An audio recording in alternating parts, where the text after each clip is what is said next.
બહુ હિંમત વાળી છે. હું એ વખતે 18 વર્ષનો હતો, ઇન્ટર સાયન્સમાં ભણતો હતો. એ 16 વર્ષની હતી, 11મા ધોરણમાં ભણતી હતી. એની બહેનના લગ્નમાં હું ગયો ત્યાં મેં એને જોઈ. આ સ્ટોરી કહું પછી રેલવે સ્ટેશન એ વખતે જાન છે ને પેલા એમાં આવતી ટ્રેનમાં, એટલે મૂકવા માટે આવેલી સ્ટેશન પર જામનગર વિજયગીરી.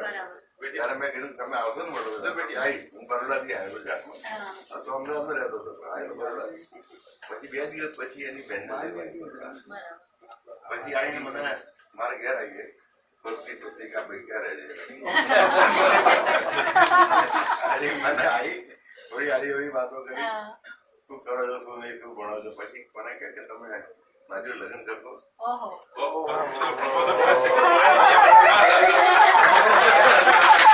વિચારવા પડી ગયો જબરી. એટલે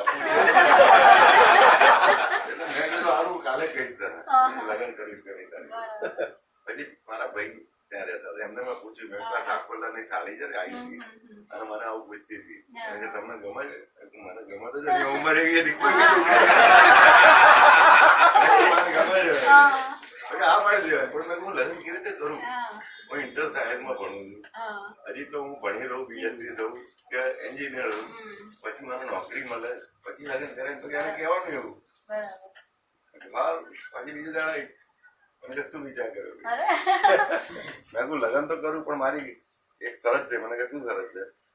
મેં કીધું હું છે ને 4 વર્ષ સુધી લગ્ન નહીં કરી શકું જ્યાં સુધી હું નોકરી ના કરું ત્યારે. એટલે કઈ વાંધો નહીં, 4 વર્ષ પછી કરી. પછી મેં કીધું બીજી શરત છે. એટલે શું? મેં કહું મારા મધર છે એમનો સ્વભાવ જરા આકરો છે.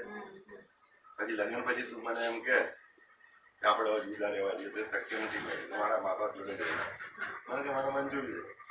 હવે ત્રીજી એવી તરફ છે કોક દિવસ સિગરેટ પીવું કરી